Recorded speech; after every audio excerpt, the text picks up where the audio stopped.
পুদিনা rice recipe. প্রথমে গোটা গরম মশলা দিয়ে দিলাম, দেওয়ার পরে জিরে দিয়ে দিলাম তেলের মধ্যে, তারপরে কেটে রাখা সবজিগুলো দিয়ে দিলাম। আগে পেঁয়াজটা দিলে ভালো হয়, আপনারা চাইলে আগে পেঁয়াজটাও দিয়ে দিতে পারেন। তারপরে পেঁয়াজটা আমি পরে দিয়েছি, দিয়ে ভালো করে নাড়িয়ে চাড়িয়ে নিলাম। ভালো করে একটু নাড়িয়ে চাড়িয়ে নেওয়ার পরে এরপরে পুদিনা পেস্ট করা ছিল সেটা দিয়ে দিলাম এর মধ্যে, দিয়ে ভালো করে নাড়িয়ে চাড়িয়ে নিতে হবে। মশলাটাকে ভালো করে কষিয়ে নিতে হবে।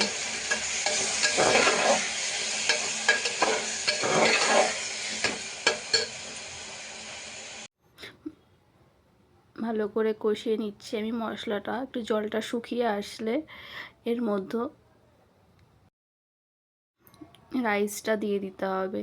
রাইসটা দিয়ে ভালো করে নাড়িয়ে চাড়িয়ে নিতে হবে। 2 মিনিট নিয়ে পরিমাণ মতো জল দিয়ে দিতে হবে। জল দেওয়ার পরে প্রেসার কুকারটা আটকে দিলাম এবং এরপরে 5 থেকে 6টা সিটি দেওয়ার পরে প্রেসার কুকারটা খুললেই দেখুন কি সুন্দর তৈরি পুদিনা রাইস। এটা রায়তার সাথে খেলে